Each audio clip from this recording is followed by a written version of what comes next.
अगर आप भी चाहते हैं बिट्टू मलंगिया इंटरटेनमेंट का ऑडियो वीडियो सबसे पहले आप तक पहुंचे, तो लाल बटन को दबाकर चैनल को सब्सक्राइब करें और बेल आइकन दबाना ना भूलें।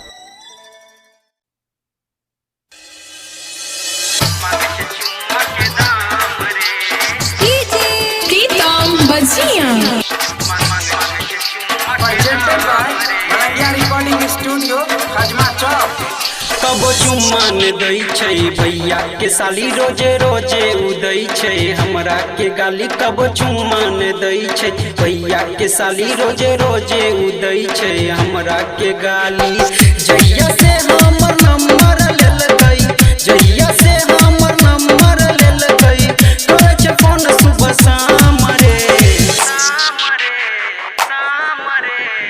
बड़ा खिलाड़ी छै भैया के साली, मांगे छै चुम्मा के दाम रे। बड़ा खिलाड़ी छै भैया के साली, मांगे छै चुम्मा के दाम रे।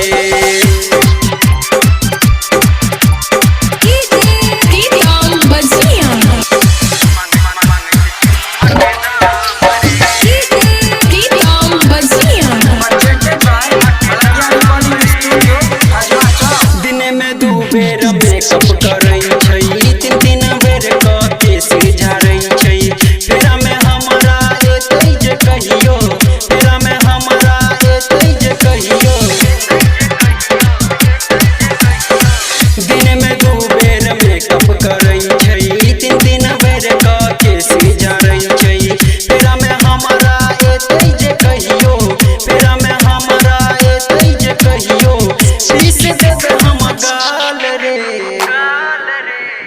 भैया के साली छै बड़ा खेला करी, मांगे छै चुम्मा के दाम रे। भैया के साली छै बड़ा खेला करी, मांगे छै चुम्मा के दाम रे। Presented by Malangya Recording Studio, Hajma Chowk.